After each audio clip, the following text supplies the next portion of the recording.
আসসালামু আলাইকুম, welcome back to my channel. আসলে সবাই অনেক ভালো আছেন। আজকে নিয়ে আসলাম হার্ড চিকেন। এখানে বাংলাদেশে বলে শক্ত মুরগির একটা রেসিপি, যেখানে যারা নাকি প্রবাসে আমরা আসলে ফার্মের মুরগি খেতে পছন্দ করি না, তারা আমরা মাঝে মাঝে এই হার্ড চিকেনটা কিনে খাই এবং এটা আসলে স্বাদে কোনো একদম দেশি মুরগির মতো লাগে। তো আজকে আমি একটু ভিন্নভাবে করেছি, আমি এটা না কষিয়ে হাতে মাখিয়ে করেছি আর সেটাই আপনাদের সাথে শেয়ার করবো। আশা করি আপনাদের ভালো লাগবে। Let's make it. তো জন্য আমি এখানে নিয়ে নিয়েছি চিকেন। এটা হার্ড চিকেন, এটা একটা বড় দেখে একটু কেনা হয়েছে আবার।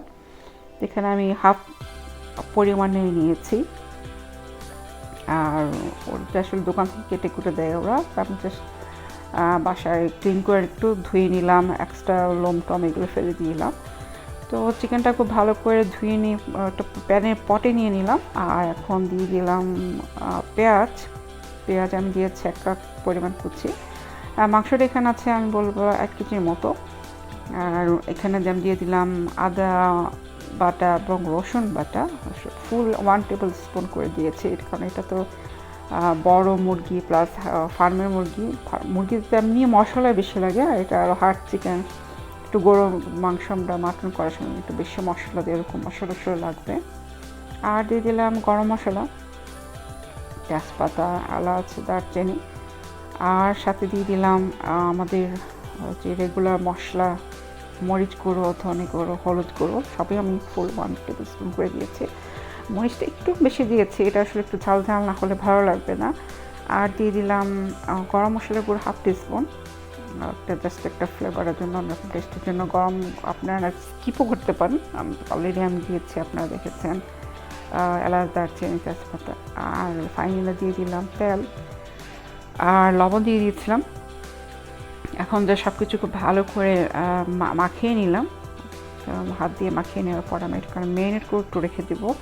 আমি রেখে দিয়েছিলাম 30 মিনিটের মতো। আপনারা চাইলে একটু বেশি সময় রাখতে পারেন, তাহলে মশলাটা আরও বেশি করে মাংসের গায়ে ঢুকবে। এখন আসলে আমি এটা এখন চুলায় বসিয়ে দিলাম। আচ্ছা, চুলায় আমি এটা মাঝের আছে এখন রান্না করে নেব।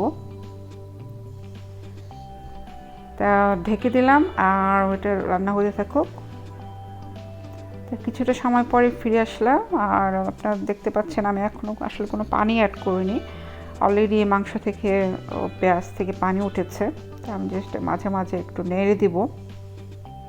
আর এটা আসলে সিদ্ধ হতে অনেক সময় লাগে, তো আমি জাস্ট মাঝে চেক করে নিচ্ছি যেন এটা ঠিকভাবে হয়ে যায় এবং নিচে যেন না লাগে থাকে, সেজন্য চেক করা যে পানিটা কতটুকু আছে, কতটুকু সিদ্ধ হচ্ছে।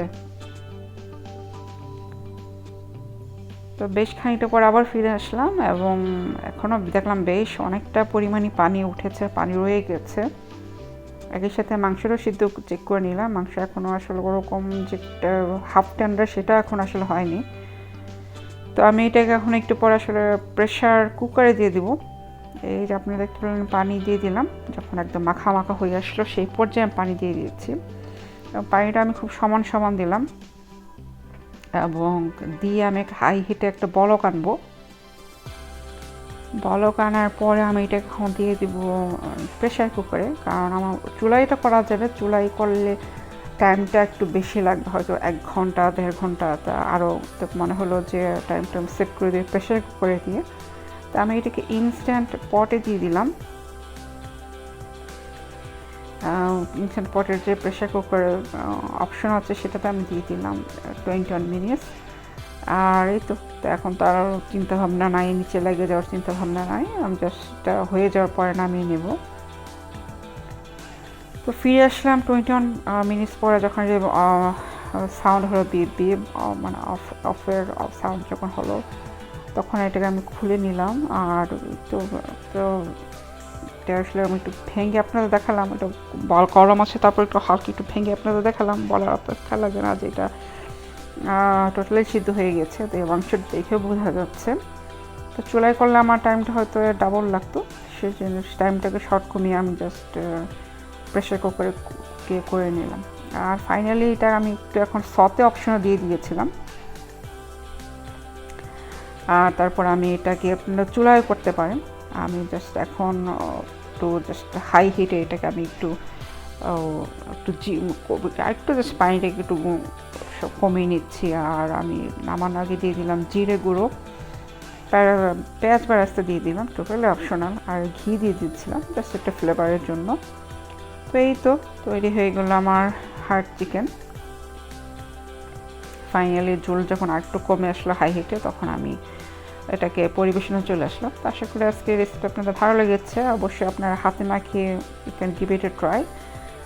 স্বাদে কোনো অংশে এটা কমে না, এটা খুবই মজা হয়। আর প্রবাসে যারা থাকি আমরা তো এটা খেতে খুবই ভালো লাগে। সবাই অনেক ভালো থাকে, আর আমার জন্য তো আর একদিন। আল্লাহ হাফেজ।